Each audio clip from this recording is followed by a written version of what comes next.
জনসংখ্যার নিম্নহারের কারণে জাপানে চাকরির বাজারে বিদেশি তরুণদের চাহিদা বাড়ছে। জাপানও বিভিন্ন দেশ থেকে দক্ষ জনশক্তি নিচ্ছে। উচ্চ বেতনের আশায় বাংলাদেশের তরুণদের মধ্যেও জাপানে যাওয়ার প্রবণতা বাড়ছে। বিশেষ করে হচ্ছে আইটি, ডাটা অ্যানালাইসিস, এগুলা হচ্ছে বেশি স্টোর আছে, এগুলোর জন্য এই পজিশনগুলো বেশি অ্যাভেলেবেল আছে।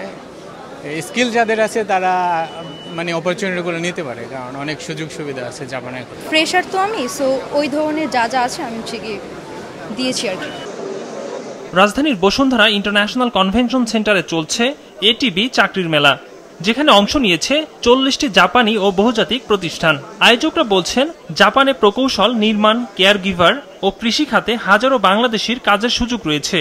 আমাদের এখানে সব ধরনের কোম্পানি আছে, কয়েকজন ইঞ্জিনিয়ার নিচ্ছেন, কয়েকজন সেলস নিচ্ছেন, ঠিক আছে, আর কয়েকজন হচ্ছে ধরেন কমপ্লিটলি ডিফারেন্ট সেক্টর। তো আমি বলবো আমাদের যদি আসার আগে আপনারা জানতে চান কি ধরনের চাকরি আছে, অনলাইনে এটিবি জবস ফেয়ার লিখে গুগল সার্চ করে নেবেন।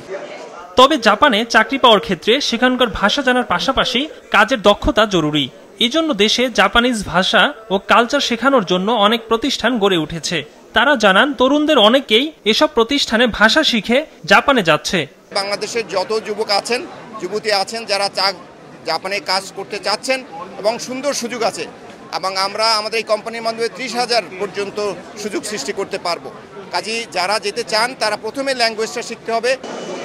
মেলায় চাকরি প্রার্থীরা জাপানের বিভিন্ন কোম্পানির প্রতিনিধিদের সঙ্গে সিভি নিয়ে সাক্ষাতের সুযোগ পান।